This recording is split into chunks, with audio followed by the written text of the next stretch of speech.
facile avec 15 acteurs, forcément. Ça fait du monde. Voilà, donc vous allez voir le fruit d'un travail de 9 mois. Un gros travail. Vous allez voir que certains enfants, certains acteurs, certains personnages sont, je ne vais pas le dire trop forts, sont assez impressionnants. En tout cas, ils ont impressionné leurs copains hier et cet après-midi, et les adultes qui étaient là aussi. Ça a été difficile pour tout le monde à son niveau, et ça a été difficile pour moi aussi, à mon niveau. Ils ne sont pas toujours très calmes, mais j'ai connu pire que cette troupe-là. Ce qui était difficile, c'est qu'ils étaient 15. C'est la première fois que j'ai une troupe aussi nombreuse, mais voilà, après, à force de créer les choses que les enfants ont envie de faire, on est victime de son succès. Et il y a voilà, en particulier les CE2 qui avaient vraiment envie de rentrer dans la troupe. Et voilà, donc ils ont encore besoin de mûrir un peu. Je suis très heureux et très fier, c'est de voir mes CM1 donc, qui ont commencé l'année dernière vraiment faire des gros progrès. Et ça me laisse penser que l'année prochaine, on peut vraiment s'amuser et vous présenter quelque chose d'au moins aussi bien. Donc on va vous présenter une pièce que j'ai écrite à partir d'un livre jeunesse d'une dame qui s'appelle Geneviève Koenig. Et je leur avais proposé le thème de Cléopâtre. Voilà, ils ont aimé l'idée. Et donc on est parti là-dessus. Je rappelle pour ceux qui ne le savent pas qu'on a dû faire un casting quand même pour notre Cléopâtre. Elles étaient 4 à vouloir jouer Cléopâtre. C'est pas possible. Donc voilà, on a eu une Cléopâtre pas trop mal. Et voilà, les autres se sont emparés d'autres personnages et de belle façon aussi. Et voilà, donc je vous souhaite un bon spectacle. Ne vous privez pas de les applaudir, ils adorent ça. Vous allez voir qu'il y a beaucoup de fermetures de rideaux pour des changements de décor. Donc profitez de ces moments-là pour écouter la musique égyptienne qui va être envoyée. Et puis il y a des acteurs qui vont venir devant le rideau raconter l'histoire aussi. Donc voilà, c'est pas parce que le rideau se ferme qu'il y a un temps de pause. N'oubliez surtout pas de rallumer vos portables en sortant. Et bon spectacle.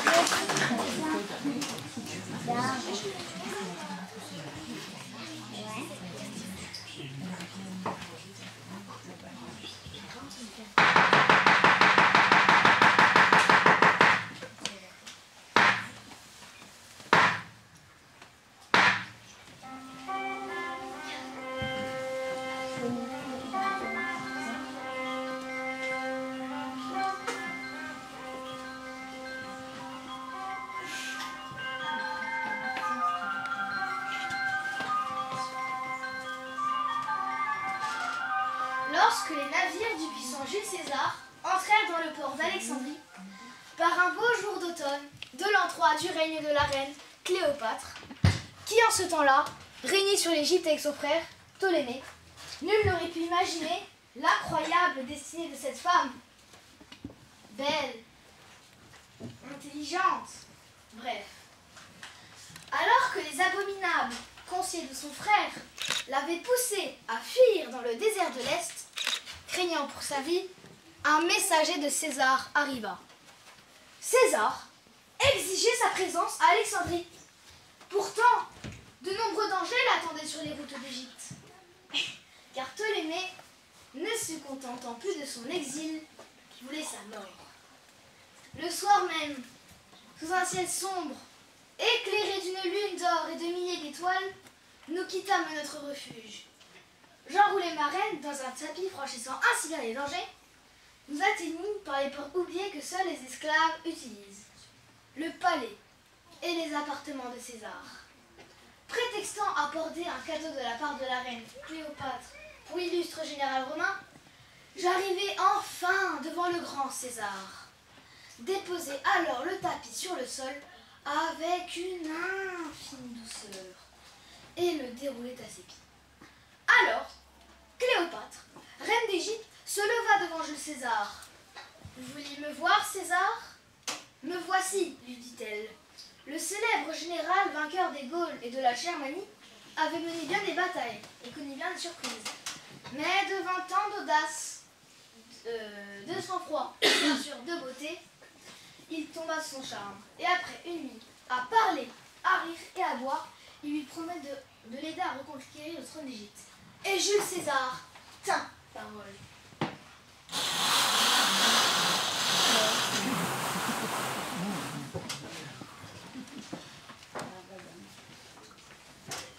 Notre reine est si triste, pourtant elle a tout pour être heureuse.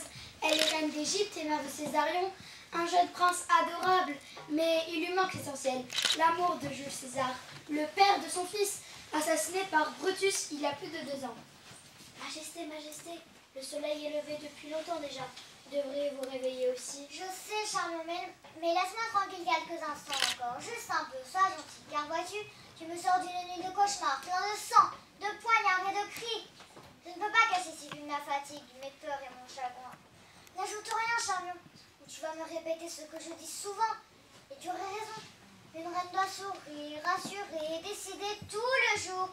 Mais ce matin, je n'en ai plus la force. Majesté, levez-vous. Chut, je n'en peux plus. Ma reine, un messager romain vous attend dans la salle des audiences depuis l'aube. Je l'ai vu, il est très grand, très beau. Je le trouve plutôt petit. Pas du tout, tu as mal vu. Ce Romain est très grand, avec des yeux semblés de ça incroyable. Silence! Vous allez me donner mal à la tête avec vos discussions stupides.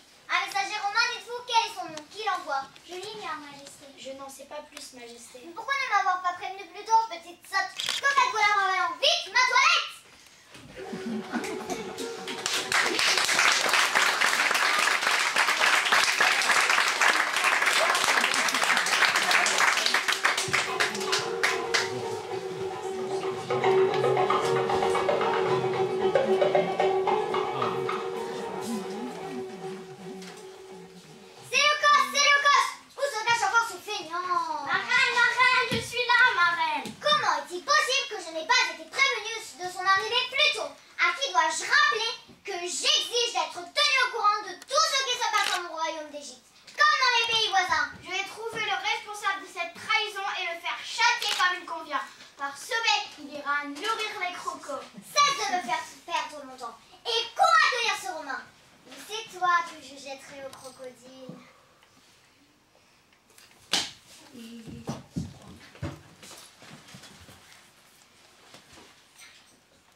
Ainsi, tu veux me voir, Romain? Parle, je t'écoute.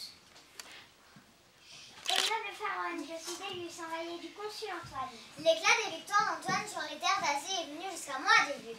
Les succès du consul, fidèle compagnon de César, me réjouissent. Mais je suppose que tu n'es pas venu ici chercher des compliments. Certainement, je suis porteur d'un message d'Antoine à la reine d'Égypte. Alors je t'écoute, parle sans crainte. Installé avec son armée à Tarse, le consul désire s'entretenir avec tous les souverains d'Asie placés sous la tutelle de Rome. Et avec vous, noble reine d'Égypte, il vous assure que vous serez traité comme il convient. Voilà, au noble Cléopâtre,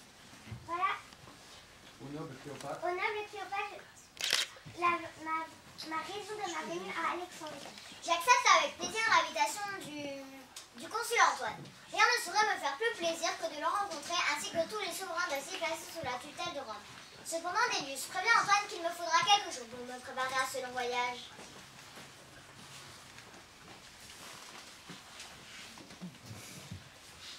Il me prend vraiment pour la dernière des imbéciles. Même si son messager s'est bien gardé d'employer le mot, il s'agit bien d'un ordre, d'une convocation à Tarse. Le consul Antoine a-t-il oublié que la reine d'Égypte n'attend à recevoir ni de lui, ni de personne, et certainement pas d'un Romain? Tu as raison, Diomède. Nous devons préparer cette entrevue avec soin. Ne craignez rien. Antoine me convoque. Il veut voir la reine d'Égypte. Il la verra. Et croyez-moi, il n'oubliera jamais ce jour.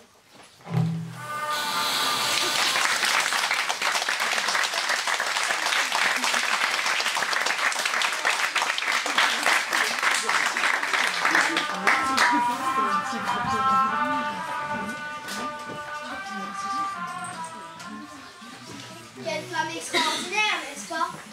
Quelques jours plus tard, en l'an 10 de ce règne, Cléopâtre prit la mer en direction de Tarse à bord d'un magnifique navire à la poupe dorée et voiles pourpres.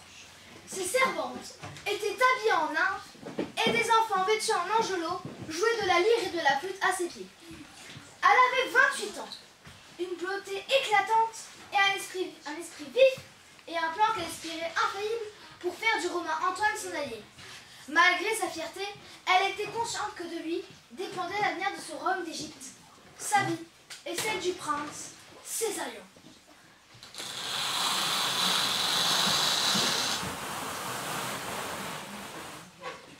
Tu vois, j'avais raison, Jordan, elle obéit. Tu te compliques toujours la vie avec des hésitations ridicules. Effectivement, mais je lui ai transmis ton message avec ménagement. Très bien, mon ami, ménage qui tu veux, quand tu veux, mais ça c'est efficace.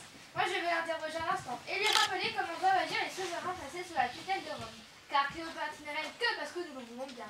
Regarde, Elius, que se passe-t-il? La place est vide. Je le vois aussi bien que toi. Où sont mes officiers et les dignitaires locaux qui devaient me rejoindre sur l'estrade pour mon entretien avec la reine? Ils vont arriver. En va voilà quelqu'un, centurion ou cours-tu? Général, je vais au port voir la flotte égyptienne. Il paraît qu'on n'a jamais rien vu d'aussi beau. Approche, centurion. Va et porte ce message à la reine Cléopâtre. Quelques mots simplement.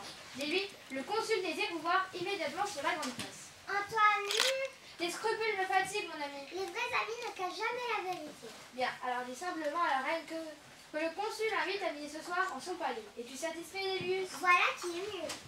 Va, centurion. Je n'attends pas de réponse, car elle n'a pas le choix.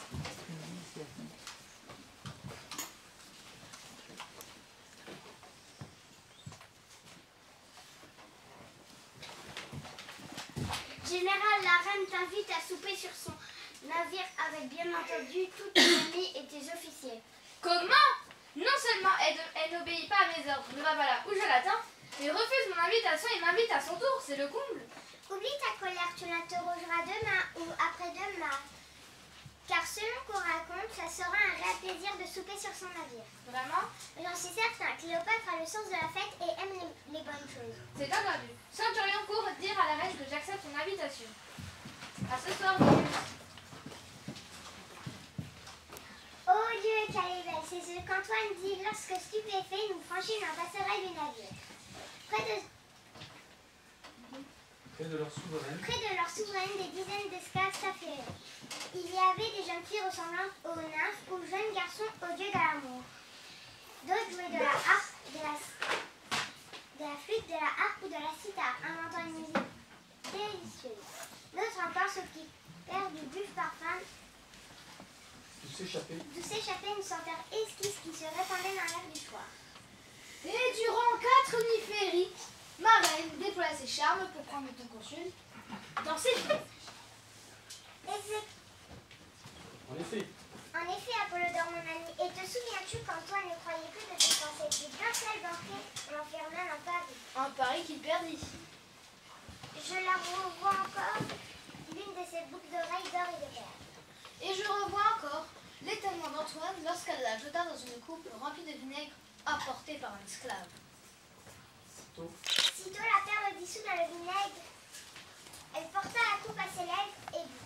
Pour le plus cher des breuvages, pour le plus coûteux des festins. J'ai gagné, lui dit-elle au comble du bonheur. Antoine était conquis et promit de rejoindre à Alexandrie. Allons boire un coup, et c'est moi qui régale.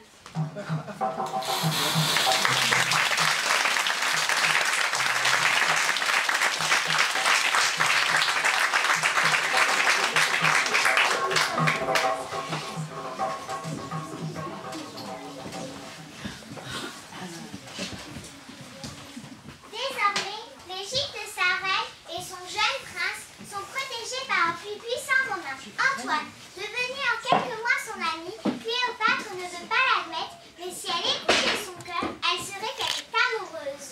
Après une semaine de traversée, la pharaon aperçoit au crépuscule le feu qui brûle au sommet du phare d'Alexandrie. Ce feu qui guide les marins, même par les nuits les plus sombres. Comme elle est fière de cette tour de marbre, une des merveilles de son temps. Fière d'Alexandrie, ville bâtie sur l'emplacement choisi par Alexandre le Grand, fière de son royaume, aux pyramides et aux temples gigantesques.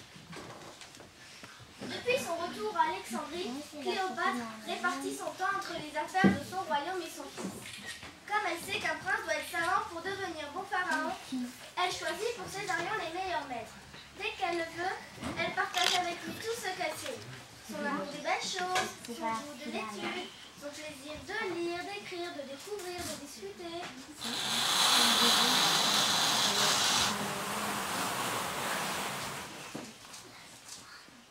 C'est bonheur d'apprendre. Tu ne peux pas passer ton temps à ennuyer les grenouilles et à jouer. Pourquoi pas jamais je ne pourrais savoir autant de choses que toi. Tu seras plus savant que moi si tu le Je désires. ne pourrais jamais mettre tout ça dans ma tête. Elle est bien trop petite, en tout cas plus petite que la tienne. Tu vas grandir et ta tête grandira en même temps. Est-ce vrai que tu en as la taille de la langue de mon père? Tout ce qu'il y a de plus vrai, enfin, je le comprends un peu.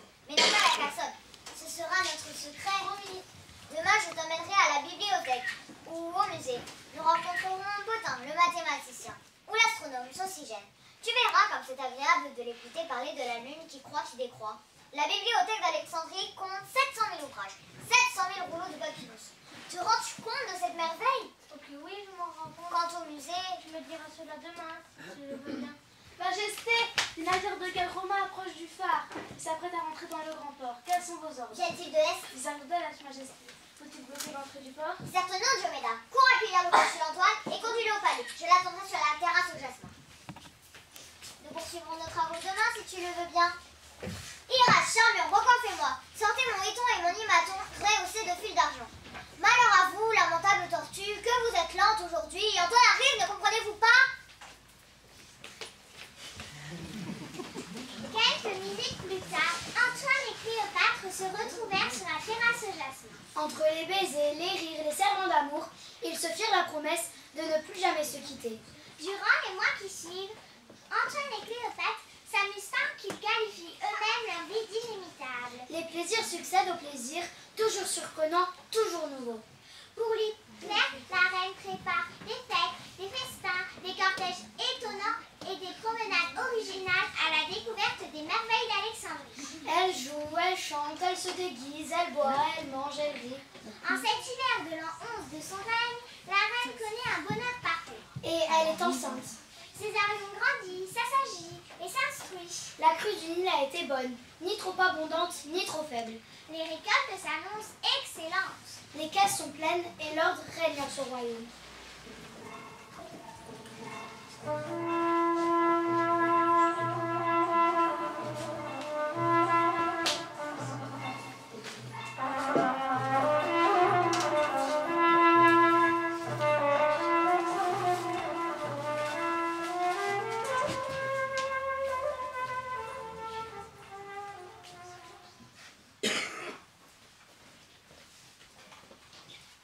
Que se passe-t-il? As-tu reçu de mauvaises nouvelles? Est-ce grave? Grave peut-être pas, ou pas encore. En tout cas préoccupant. J'ai quitté Rome il y a si longtemps. Explique-toi, Antoine. Les Parthes sont passés à l'offensive et menacent des territoires contrôlés par Rome depuis des années.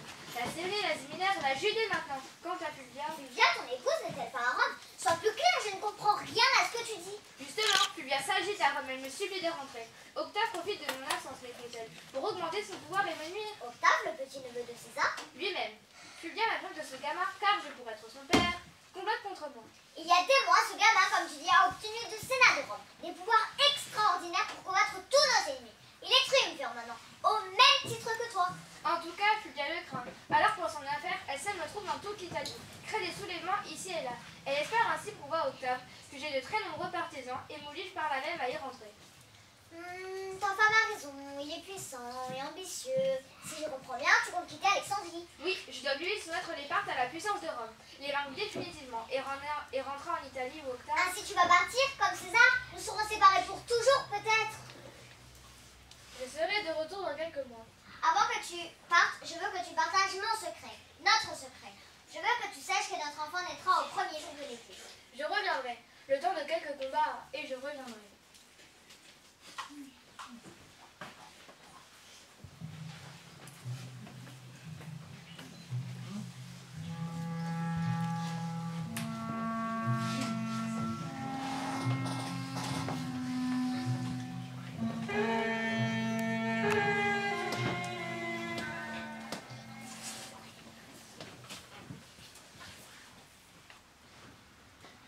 Ma petite Normande, tu sembles si triste. N'es-tu pas contente d'avoir un bébé? Ma petite sœur, je suis sûre qu'elle sera aussi belle que toi. Tu es si gentil, mon grand petit pharaon. Connaîtra-t-elle son père? Depuis si longtemps qu'il est parti, il ne m'a pas écrit une seule lettre. Il reviendra, il l'a promis. Majesté, l'armée du consul a vaincu les Parthes. Antoine Victorieux va revenir. Malheureusement, nos messagers indiquent qu'il est en route pour Athènes, là où l'attend sa femme Fulvia. Le lâche, l'ignoble personnage. Iras, je t'ai demandé une coupe devant nous. Que veux-tu, paresseuse? J'arrive, Majesté. Apporte-moi du vin en quantité. Je vais boire toute la nuit pour oublier ce traître, ce scélérat, cet infidèle. En fait, loin de là, Antoine n'a pas oublié Cléopâtre. Il pense à elle et espère la rejoindre bien vite. C'est vrai, il pourrait lui écrire au moins quelques lignes pour lui expliquer ce qui se passe, pour lui parler de son amour. Mais le consul déteste ce genre de choses. Lui, le militaire aux nombreuses victoires, adore l'action. C'est tout. Après avoir résolu le problème Parthes, il doit calmer son épouse Fulvia au plus vite. Cette dernière a voulu l'aider, une idée absurde. Son soulèvement contre Octave s'est soldé par un échec cuisant, et la voilà maintenant à Athènes qui réclame son aide. Leur entrevue a été orageuse. Il l'a quitté fou de rage. À cause d'elle, il doit rentrer en Italie où s'affrontent ses partisans et ceux d'Octave. Pourtant, j'en suis sûre, ce Romain aime notre reine. Pas du tout, tous les hommes sont des ingrats, les Romains plus encore que les autres. Antoine n'est pas là quand Cléopâtre accouche. Des jumeaux, un garçon et une fille. La reine choisit pour eux des prénoms qu'elle en est sûre leur porteront chance. Séléné pour sa petite princesse. Et Alexandre Hélios pour son prince. Séléné est la déesse grecque de la lune. Hélios, son frère, est le dieu grec du soleil. La reine est toujours sans nouvelles d'Antoine, mais elle se réjouit d'apprendre grâce à ses messagers que les combats ont cessé en Italie. Il va me revenir. Plus rien ne le retient loin de moi. De nouveaux accords ont été conclus entre les triumvirs amis. Antoine doit s'occuper de l'Orient Octave et l'Épide de l'Afrique. Autre nouvelle, Fulvia est morte.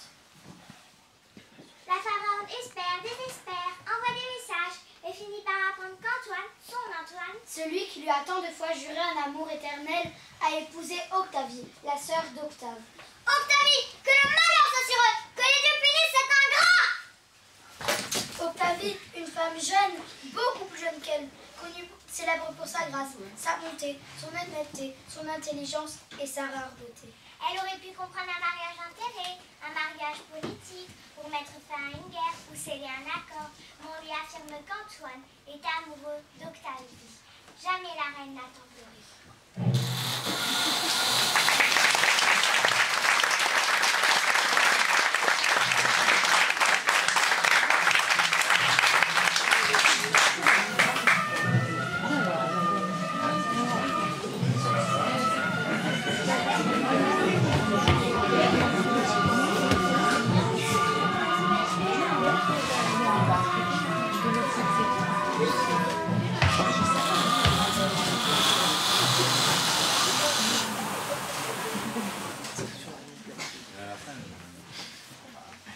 Que veux-tu? Je t'avais dit que je voulais rester seule. Est-ce qu'on trop te demandait? Majesté, Diomède désire vous parler. Ne peut-elle pas attendre le conseil du matin? Elle dit que c'est urgent. Alors fais-la rentrer. Bonne ou mauvaise nouvelle? Je te dis, ma majesté, mon message vient d'arriver au port et... Redresse au feu, je te prie.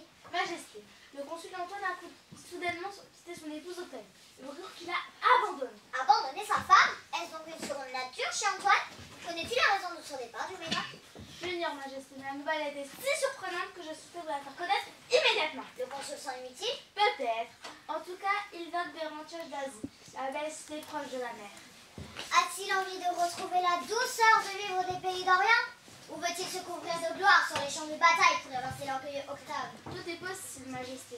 Il fait juste son messager et son homme de confiance. Il nous en apprendra son vie. Alors fais-le entrer, je n'ai pu tenir plus longtemps. Je t'écoute, Montigus, quel est ton message? Au noble pharaon, le consul souhaite que vous le rejoigniez à Antioche. Est-ce une habitude romaine de convoquer ainsi les reines? Après Tarse? Antioche?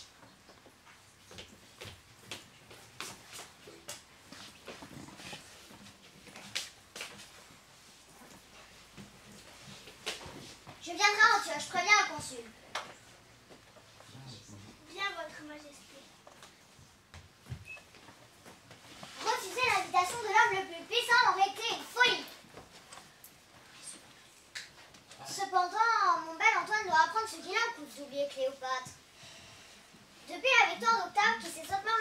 contre lui, il ne reste plus que 2 triumvirs, 2 maîtres de Rome.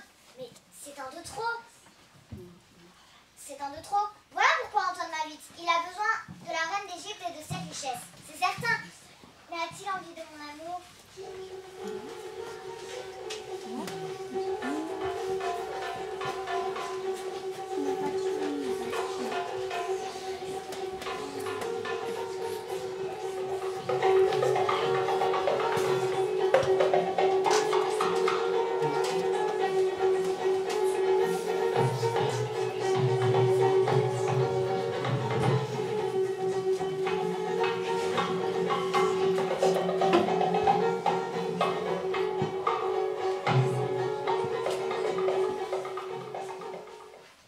Quelque chose vous inquiète, Majesté? Quand ces raies sont-elles apparues là au coin de mes yeux? Et celles-là, le commissure de mes lèvres? Elles sont à peine visibles. Si tu ne les vois pas, tu as de mauvais yeux. Quant à toi, Charmian, prépare-moi un de ces onguents dont tu as le secret. À moins que... Attends. Je viens de retrouver sur un vieux papyrus égyptien la recette d'une potion qui transforme un vieillard en jeune homme. Majesté, vous n'avez rien d'un vieillard. Silence! Les marques de l'âge arrivent. Doucement. Tout doucement. Au début, on ne les voit pas. Et après, il est trop tard. On ne peut plus rien faire. J'ai 32 ans, l'oublies-tu? Vous avez encore de longues années devant vous. J'ai trouvé, Charmian. Écoute-moi bien. Dans de l'eau, tu mélangeras des graines et des restes de gousse de fenugrec. Tu chaufferas le tout dans un chaudron neuf un bon moment. Tu le retireras du feu et laisseras refroidir cette pâte que tu laveras ensuite au fleuve et sécheras au soleil. Tu réduiras en poudre ta pâte séchée avant de la mouiller d'eau et de la remettre au feu. Tu recueilleras les petites nappes d'huile qui apparaîtront peu à peu à la surface. Filtreras avec soin, tu transformeras cette huile dans un vase de pierre dure. Et chaque jour, tu mesureras le visage et le cou, comme tous les vieux désireux de rajeunir. Attends un instant encore, Charmian. Le script conclut ainsi. Remède qui s'est révélé efficace des millions de fois. Majesté, je vous préparerai cette huile merveilleuse à notre retour, car rappelez-vous, nous embarquons pour Antioche très prochainement. Tu as raison, je garde mes rites pour le moment. Mais n'oublie pas, Charmian. Majesté, je n'oublierai rien. Cette recette est facile à préparer. Et croyez-moi, jamais vous ne ressemblerez à une vieille femme. Tais-toi! Seuls les dieux connaissent notre destin. Ne me porte pas malheur. Mais il est temps de partir. Allez. Le consul m'attend et j'espère qu'il s'impatiente.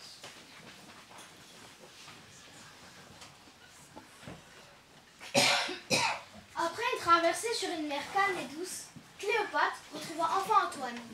En quelques jours amoureux, mais aussi fin politique, le consul accepte toutes ses demandes. Il la couvre de présents et d'honneurs. Mieux, il l'épouse selon la coutume égyptienne, bien qu'il soit toujours marié à sa femme, à Octavie. Hélas, les Parthes menaçant une fois encore la région et la puissante Rome. Le consul se prépare donc à la guerre.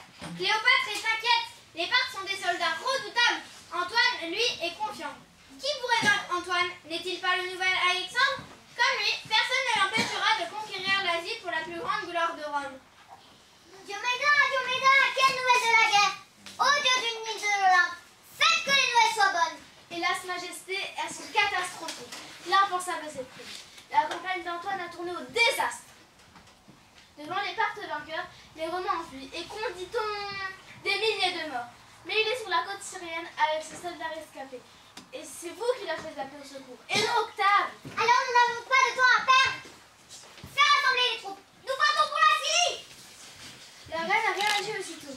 Elle vole au secours d'Antoine sur ses navires chargés de vivres, de remèdes et de vêtements. Elle retrouve un Antoine désespéré qu'elle ramène à Alexandrie avec ses derniers soldats, valides, malades, blessés.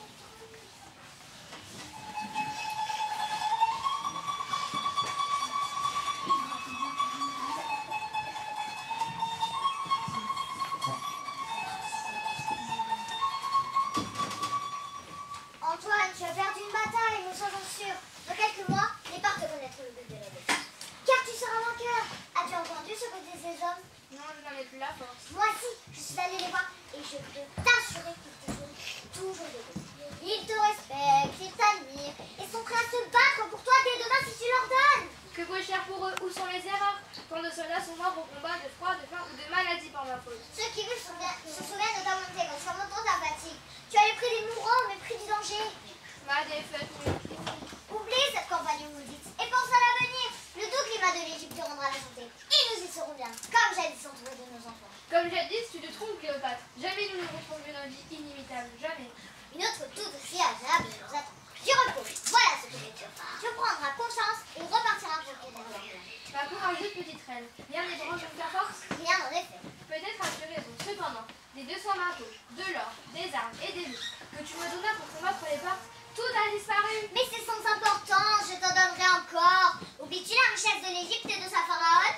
Tu as raison, je ne dois rien céder à la mélancolie. Je vais voir comment mes glorieux soldats ont repris leur entraînement.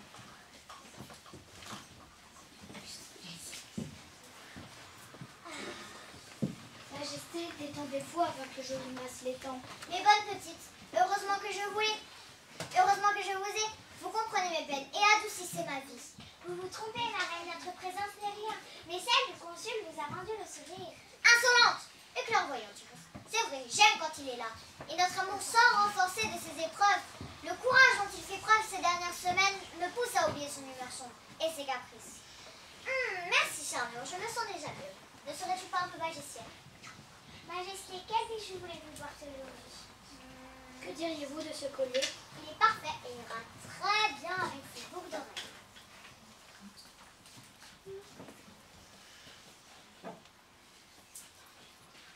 Mais dépêchez-vous au lieu de jacasser. On m'attend dans la salle des audiences.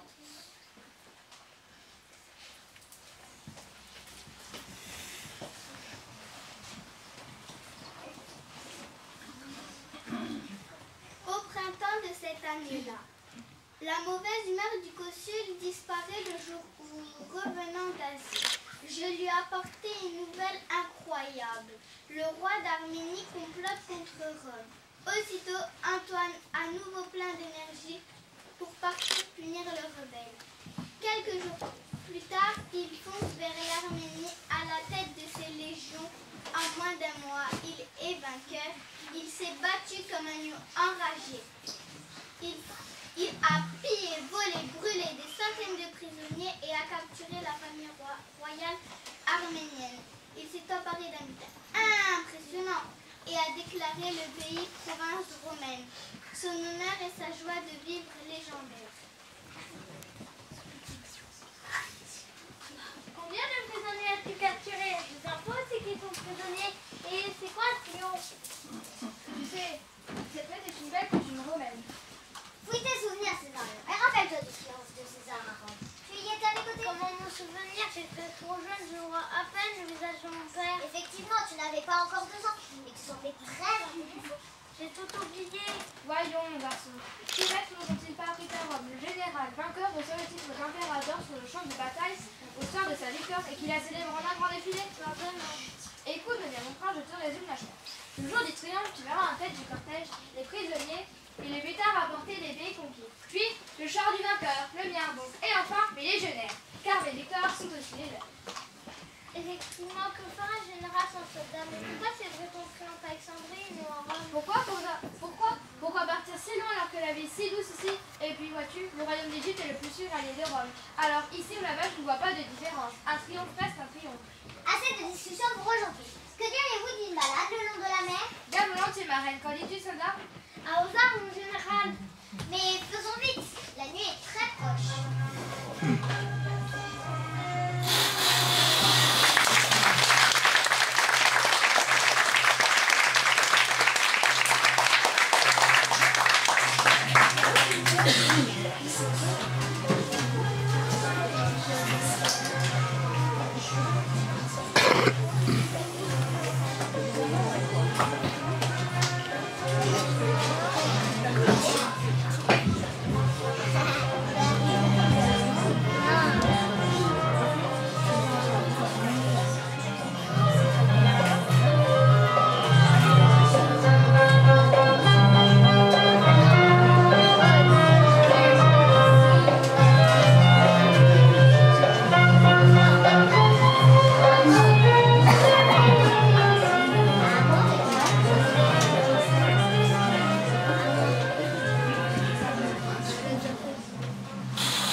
des potions étranges. L'ensorceleuse a d'abord remonté ses armes, maintenant c'est tout son total. Démon, traîtresse, femme maudite, n'aie-moi être malheur. Elle menace la puissance de Rome, mais je ne la laisserai pas m'agacer plus longtemps. Ah, j'ai 1000 fois raison de vouloir sa mort. Le poignard, la noyade ou le poison, que me conseilles-tu? Garde ton calme, Octave, et mesure tes paroles. Antoine est mon mari, ne l'oublie pas. Exact, ma sœur. Mais c'est lui qui t'oublie. N'es-tu pas sa seule épouse? Ne lui as-tu pas donné 2 beaux enfants? Regarde comme cette Cléopâtre douane de toi, sa famille, sa ville, de son devoir, de Rome. La colère est mauvaise conseillère. Viens, allons manger. Mes esclaves ont préparé ton plat préféré. Du ragoût au fromage? Précisément, mais cette fois, ils ne ont pas oublié les graines de sésame que tu aimes tant.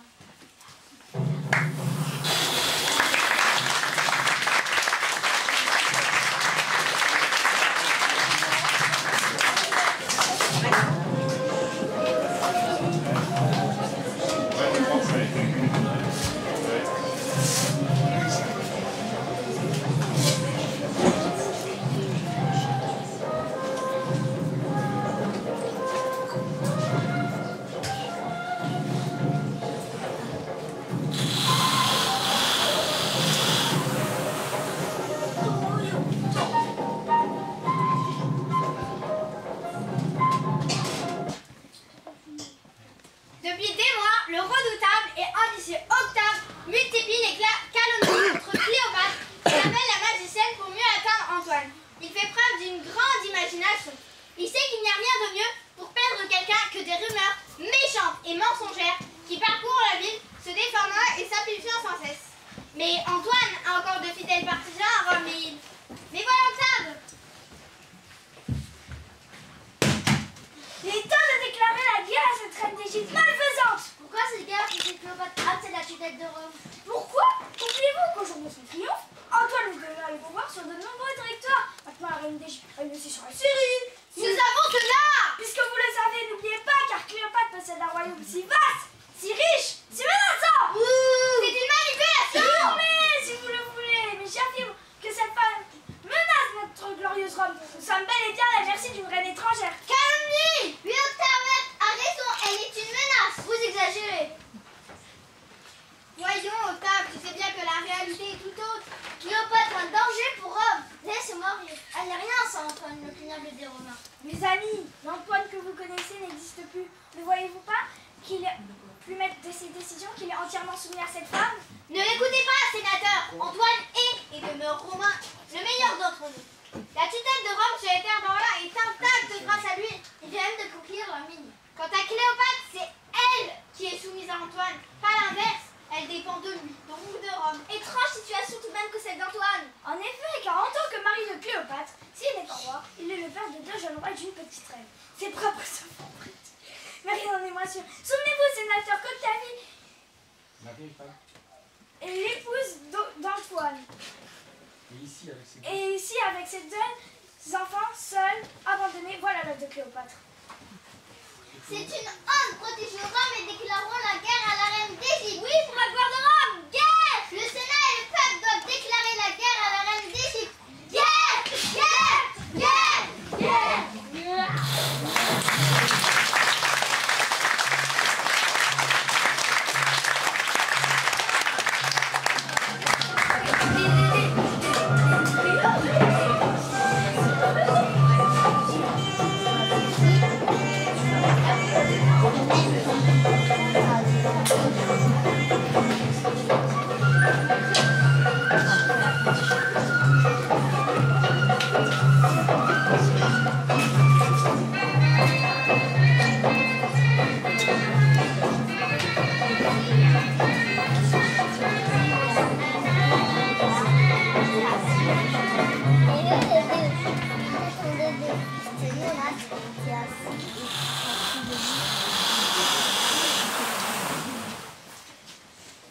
As-tu remarqué, Antoine, que certains de tes officiers n'apprécient pas ma présence à tes côtés?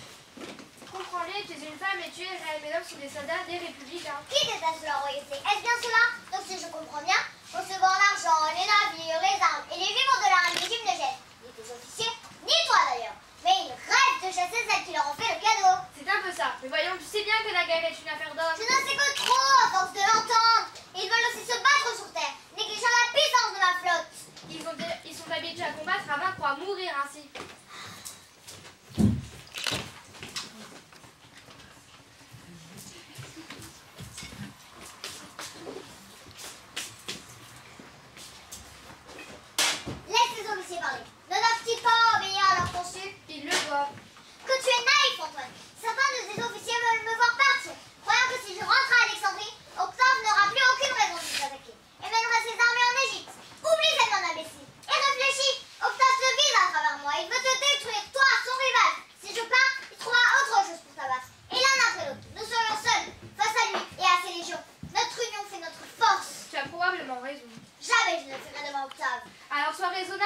et sauve ta vie, il est temps encore. Éloigne-toi au plus vite du champ de bataille. Mais pour qui me prends-tu? Tu m'imagines fuir le danger sur des kilomètres des chemins pierreux? Bien sûr que non. Antoine, je te rappelle qu'Octave a déclaré la guerre à l'Égypte. Pas au triumvirat, Antoine. Mais n'aie crainte, consul, je resterai loin de toi sur mes navires, attendant l'ennemi et lui faisant face à l'heure du combat. Reste ma reine, tu as mille fois raison, mais après ma victoire... Ce sera notre victoire. Entendu, après notre victoire, j'irai seul à Rome fêter mon triomphe afin de ne pas froisser mes sénateurs du second point. Nouvelle preuve de ton mépris, consul. Restons là. Je crois que tout est dit.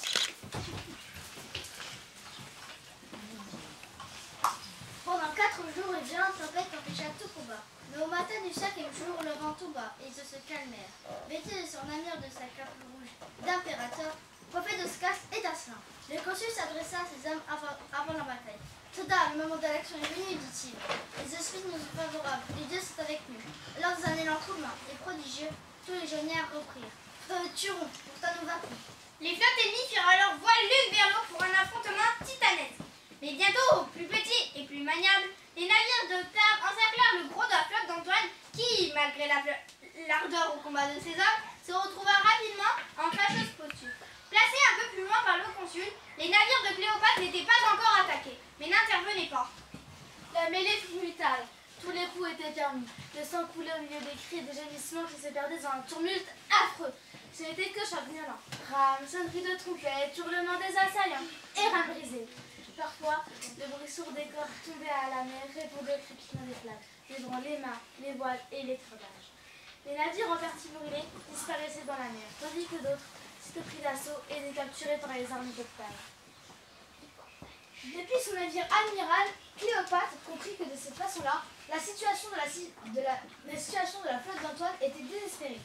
Elle n'avait pas assez de navires pour le supprimer directement. Et si elle restait là, ces navires seraient coulés eux aussi avant la tombée du jour. Elle ordonna donc à ses hommes de ramer, déployer les voiles pour regagner le large et reprendre la bataille à son avantage. C'est par lâcheté que Cléopâtre lui prend la fuite à ses navires. Non, car tout à coup, en pleine bataille, quelques officiers romains et rois alliés décidèrent de trahir le consul et passèrent avec leurs hommes dans le camp d'Octave. Antoine comprit alors qu'il avait perdu. Ils réagirent sans doute à la trahison de Cléopâtre qui venait d'abandonner Antoine. Cléopâtre était fort inquiète pour Antoine, mais pourquoi n'avait-il pas écouté ses conseils et placé ses navires au cœur du combat? Antoine perdit qu'apercevant le navire égyptien firent la bataille, il décida de le suivre. Mais ne comprenez-vous pas que vient de préparer la suite de la guerre? Car elle le savait. Octave ne s'arrêterait pas là, elle devait sauver sa flotte. Et elle le fit.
Je l'ai vu.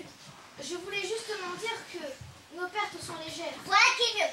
Et nous allons agir. Tu as tort d'envoyer des messages au roi d'Orient. Ah, tu voilà enfin, consul. Mais pourquoi ce reproche pour commencer? Tu augmentes la fureur de Rome en complotant contre elle. Probablement. Antoine, je te rappelle que Rome est déjà au cours de la fureur, puisqu'il m'a déclaré la guerre. Que peut-il m'arriver de pire? Octave est infiniment plus puissant que toi. Probablement, mais voilà que tu ne fais rien. Mais voilà des semaines que tu ne fais rien. En tout cas, rien pour lutter contre lui. Tu manges, tu bois, tu multiplies les remarques désobligeantes à mon égard. Cléopâtre, ma situation est difficile. N'oublie pas que je suis romain, comme Octave, mon beau-frère. Je vais perdre la guerre, je le sais aussi bien que toi, et j'y pense sans cesse. Je lutte juste pour arranger à Octave des conditions acceptables pour mon royaume. Pour toi, pour mes enfants, pour moi, pour nous. Mon dernier bonheur est de passer le reste de mes jours près de toi et de mes enfants. Vivons, attendons la mort, main dans la main. Et si elle doit venir, elle viendra. Mais tout n'est pas perdu et je garde au fond du cœur une lueur d'espoir.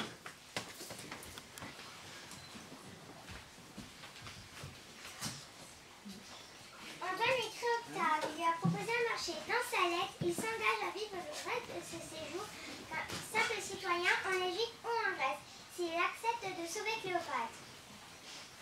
Octave n'a pas répondu à sa lettre. De son côté, la pharaon a également écrit à l'aplateur de Romain, joignant au message son diadème et son sceptre, un signe de son mission. La réponse d'Octave aussi rapide qu'effroyable. Il lui demande d'abdiquer et de faire exécuter Antoine. Cléopâtre a refusé. La ville est sur le point d'être prise. Octave a offert de fortes sommes d'argent, accompagnées de promesses de vie sauve et d'honneur. Les trahisons ne se comptent plus. L'échec est total et les pertes sont lourdes. Antoine est-il sauf? Oui, après des combats furieux, il a ordonné à ses hommes de refluer vers Alexandrie, maudissant les traîtres, Octave et le monde entier. Où est la reine? La reine a ordonné que le prince et la princesse soient conduits en voiture. Lors de la ville, l'ordonner s'il le faut. Elle doit se hâter au palais pour s'y barricader. Je n'en sais pas plus. Cléopâtre, où es-tu, ma reine? Quelqu'un? Qui donc ne m'a pas encore trahi? Général, j'ai rencontré Charmion dans les jardins royaux. Et alors, belle affaire. Elle a rejoint sa majesté Cléopâtre dans son mausolée. Elle pleurait à chaudes larmes en me confiant que la reine y allait pour mourir. Elle ne m'a rien dit de plus car il était possible de la rejoindre. Mais je ne sais pas. Parle. Je sais bien que la reine est peut-être déjà morte. Morte? Oh, par tous les dieux. Qu'attends-tu? La mort vient d'apporter ta reine, ton unique raison de vivre, et tu restes ainsi à te désespérer? Cléopâtre, je te rejoins. Mourir ne m'effraie pas, vois-tu. Mais ce qui m'accable, c'est que j'ai montré plus de courage qu'un général romain.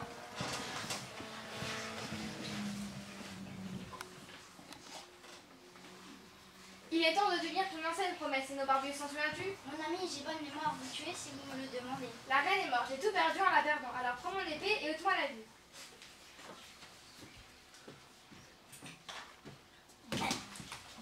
Qu'as-tu fait, malheureux? À moi d'agir avec autant de courage. Consul, que s'est-il passé? Et l'aubergiste a-t-il trahi lui aussi? Égorgez-moi que je retrouve ma reine au plus vite. Majesté, le consul se meurt. Une épée lui a transpercé le ventre. Antoine! Sèche tes larmes. Je meurs sans honte. En Romain vaincu, par un Romain. Pense à nos jours de bonheur. À notre vie inimitable. J'y pense. Si tu peux, sauve ta vie. Pourvu que ce soit sans déshonneur. Donne-moi du vin et du bon. Une dernière fois. Charmion, du vin, vite!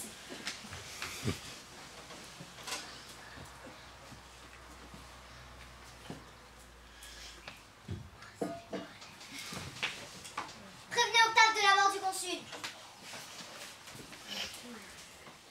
Charmion, ma fidèle Charmion, le moment est venu. Va chercher ses locaux, qu'il rapporte le panier.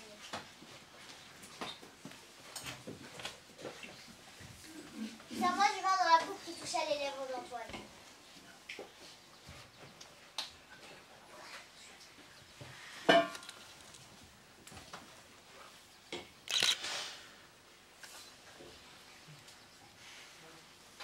Te voilà donc.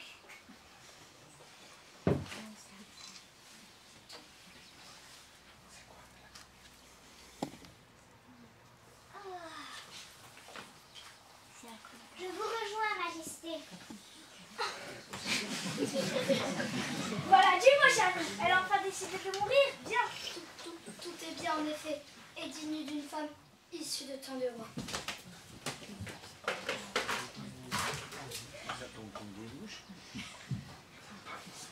Voilà qui est fait.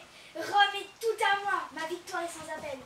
Allons prévenir le Sénat de la Bella. Voilà, c'est terminé.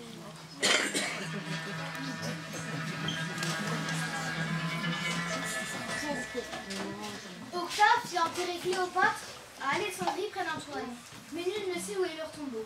Puis il fit croire au prince Césarion qu'il pouvait avoir confiance en la générosité du vainqueur. Âgé de 17 ans, Césarion fit demi-tour et reprit la route d'Alexandrie, où les hommes d'Octave l'attendaient pour l'étrangler.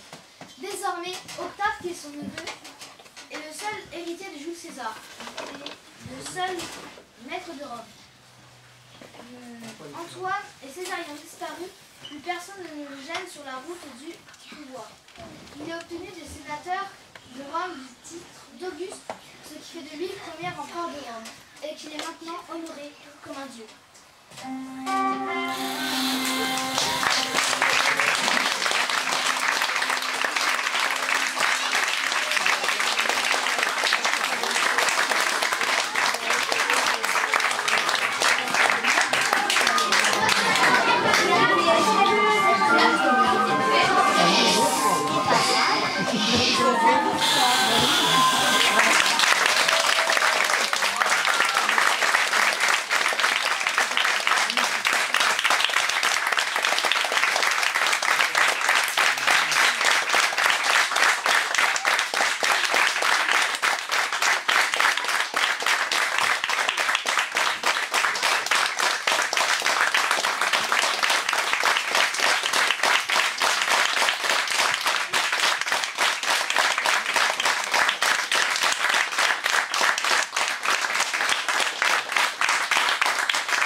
Antoine et Cléopâtre, une pièce écrite par la troupe des Arlequins de l'école de Volstroff.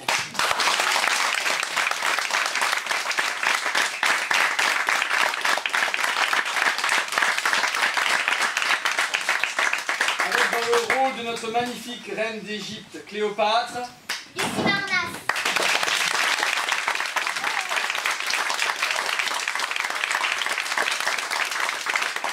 dans le rôle d'Antoine, consul et général romain, Chloé Chedini Berger.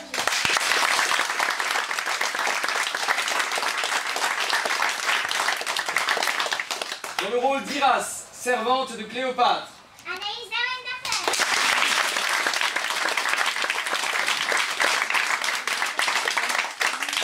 dans le rôle de Charmion, servante de Cléopâtre, Léa Droite-Cour.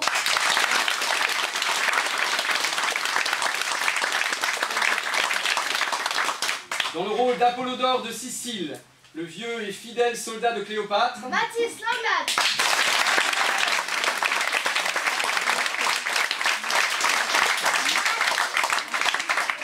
dans le rôle de Césarion, le fils de Cléopâtre et de César, Hugo Gautreau.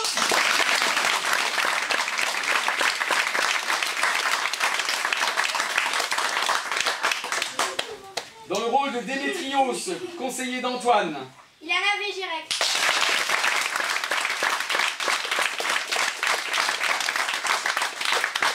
dans le rôle de Délius, messager et partisan d'Antoine, Luna de Zéat.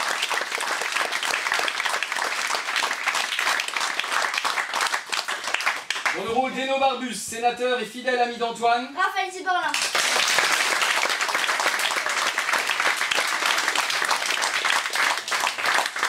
dans le rôle d'Octave, consul et général romain, Yann Belgacem.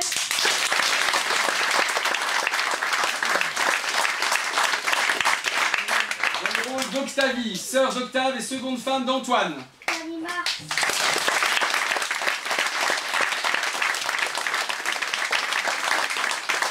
dans les rôles de la nourrice de Césarion ainsi que celui du sénateur partisan d'Octave, Gallus, Morgane Bouddha.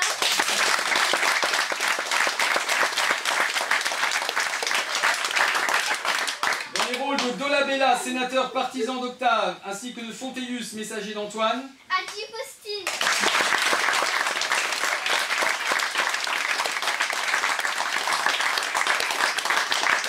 Et dans les rôles de la servante d'Octavie, du centurion sur le port de Tarse, ainsi que de Séleucos, le responsable de la sécurité du palais, Anaïm Bala.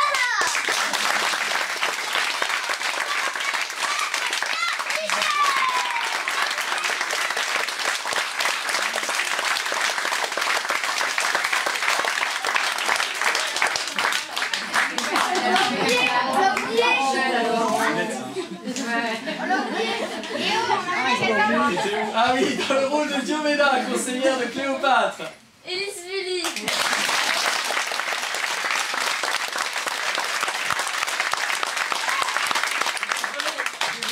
Élise, c'est l'âge, tu sais. Et cette année, je me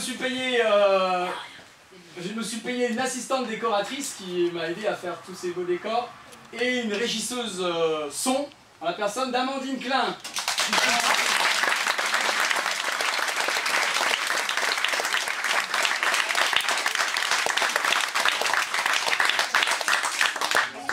Voilà, 55 minutes, c'est le... Ouais.